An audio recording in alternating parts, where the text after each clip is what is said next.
Welcome back to the boss mode walkthrough series. This is chapter 9, Astral Magus Capital Champion mode. This is one of the few boss modes that actually require you to use the Goblin team. Being that we're dealing with a ton of casters here, a lot of people are probably thinking Zerk's going to do some serious damage, and he will do some pretty good damage. If you happen to catch the mechanic going through this, though, unfortunately, all of the enemies have the Washu trait on them. So basically, the whole mechanic of the Goblin team is to crit and crit and crit and crit and crit. And now, since none of the enemies can actually be crit against, now it's just a matter of actually playing and just doing their normal thing. So you may find yourself using more of the Goblin abilities than you normally would. So just because you can't crit, it doesn't mean not to use your Goblin Dance Party. Goblin Dance Party, in addition to just increasing crit, is also good for increasing damage. So the name of the game on this run here is going to be just killing these guys as fast as possible. You should be using Zerk against the casters pretty much at any possible opportunity. Squint should be used to take on the dwarfs because they're going to be the harder hitters. And then you'll actually have to use Nub Nub to actually heal, and you'll actually have to use his defense as well. So since you're not going to get any crit heals, you have to basically keep an eye on everybody's health here. So when I played through this, I determined that it's probably going to be best if I use the skills that I have as frequently as possible, which is why I used the playing with fire then, just to get some extra burn on them. I know that doesn't help a ton, but really what I was looking for is the pyromaniac trait instead. Yeah, the fire doesn't do much to them, but at least I know the next hit, even if I don't crit, is going to do quite a bit of damage. So notice how I use Zerk against the caster. Like I said there, that's going to be the smartest move here. Realistically, should have killed that one guy, but I knew their mechanics and they tend to heal a lot and use those runes and stuff as well. So I wasn't overly concerned, especially since I had a heal coming from Nub Nub anyways with his AoE healing. Otherwise, just keep knocking them down one after another. The potion loadout that you take for this one here, honestly, it might not be a bad idea to bring a couple energy potions just in case Nub Nub needs to heal.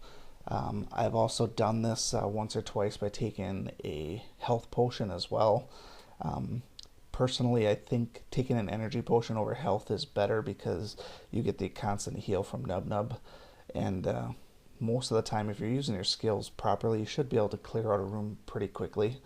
This actual shock damage is probably about as bad as it's going to get. The dwarves, while they hit hard, it's still just a single target attack usually, whereas that shock damage just is quite the nuisance. So if you find your entire team getting shocked, even if you're not low on health, you might want to consider using Nub Nub's heal just to basically get everybody replenished. In this case here, it was a pretty well warranted heal to begin with. So we just got to tough it out for another couple of turns. If they attack Zerk or Squinch, we'll be fine. We don't have to worry too much about that extra shock coming in then. So that was one turn where probably could have used Zerk skills, but being that we had all three of our normal speed guys going to kill that guy, it wasn't really necessary to use one particular skill. And this way here we have Zerk's skills for these casters then. Again, the Goblin Dance Party, this is going to increase our damage, so that should help Zerk with killing some people. He should be able to one-shot almost anybody in this room with his Dragon Punch.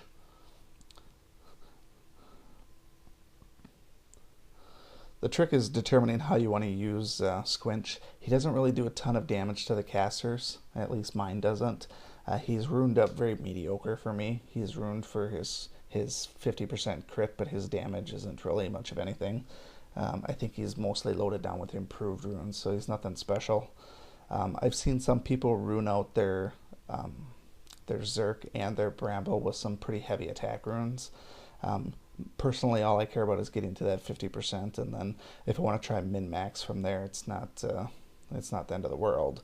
But I don't want to lose out on that crit ability, because that's the whole point of the Goblin team, is to do a bunch of crits. Okay, so we got another big room full of guys here. You could see me thinking through what I was planning on doing. I decided to ultimately go with the AoE. Normally when you use the Overlord Blitz on any other room, you're going to get a bunch of crits on that, but I figured it'd be better to get a bunch of hits in there and then just try and whittle some guys down. So Squinch works good for just finishing off guys that are almost dead, rather than trying to flat out kill somebody. And then Nub Nub, if his skills aren't up, he's pretty much can't really do much if he's not going to crit heal.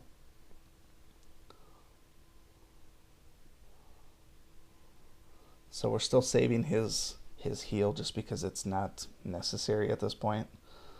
Most of the guys are pretty well topped off, and getting that AoE heal going into the next room was kind of a waste. I would much rather have that heal on my team going into the boss room. That saves me a turn of having to use it. That way, if need be, I could always use my defense as well. Anytime you can use Nub Nub and use Stout Team right before a boss room, it's always a great mechanic to do, because then if there are fast enemies in the boss room, you at least get a little bit of guarding against that. So the worst thing that could happen here is this shock damage starts to spread right before the boss room. Ideally, I would have liked if I didn't have to use my heal here, but with that shock damage kind of lingering around, there's not much we can really do about it. There's no harm in using Goblin Dance Party here, because it's going to last enough turns for us to get into the boss room anyways, and it should help us clear this one out a little bit quicker then too.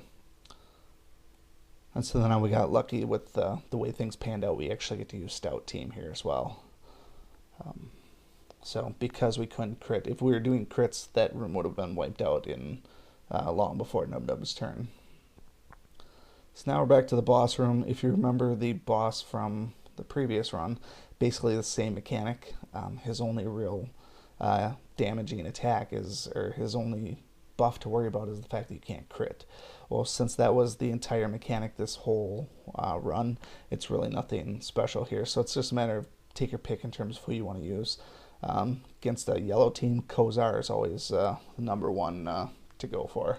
He's going to lower their defense, and then really they won't stand much of a chance against anyone else. So even though I didn't kill those other two guys, we knew that in my last run he was able to kill Cobalt. Obviously he had an elemental advantage there, but we don't want him getting any sort of a cheap shot. So I'm going to use anything that gives as many attacks as possible, and try and take him down, which is why I'm using this attack here. Plus he's a caster, so Zerk takes him out pretty well. So even though we couldn't use the crit mechanic of the Goblin teams, it's kind of nice to get them into the rotation here. You kind of have to slow play it a little bit. It takes a couple minutes longer than a normal run, but still not too bad. Stick around next time for the boss mode mechanic, and thanks for watching.